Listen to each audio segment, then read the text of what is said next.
পাবনার ঈশ্বরদীতে মধ্যরাতে ভয়াবহ সড়ক দুর্ঘটনায় বাস উল্টে অন্তত ১৬ জন আহত হয়েছেন। শনিবার দিবাগত রাত 12:30টার দিকে দাসুরিয়া লালন শাহ সেতু মহাসড়কের মীরকামারী চাঁদ আলী মোড় এলাকায় এই ঘটনা ঘটে।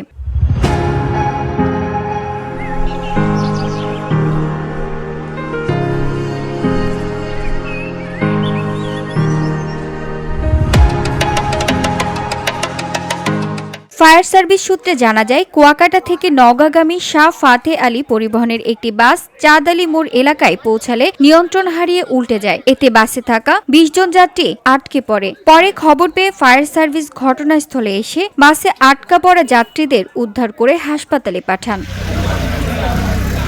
Rooppur Green City Modern Fire স্টেশনের সিনিয়র ইনচার্জ মোহাম্মদ আবু হাশেম জানান, চাঁদ আলী মোড় এলাকায় একটি বাস নিয়ন্ত্রণ হারিয়ে উল্টে যায়। খবর পেয়ে ফায়ার সার্ভিসের ৩টি স্টেশন ৬টি ইউনিট ঘটনাস্থলে এসে বাসে আটকে পড়া যাত্রীদের উদ্ধার করে হাসপাতালে পাঠায়। এ ঘটনায় অন্তত ১৬ জন যাত্রী আহত হয়েছেন, তবে এতে কেউ নিহত হয়নি। প্রাথমিকভাবে ধারণা করা যাচ্ছে, সড়কে পড়ে থাকা কাদামাটির কারণে বাসটির নিয়ন্ত্রণ হারিয়ে উল্টে এই ঘটনা হয়। VOD Bangla news desk.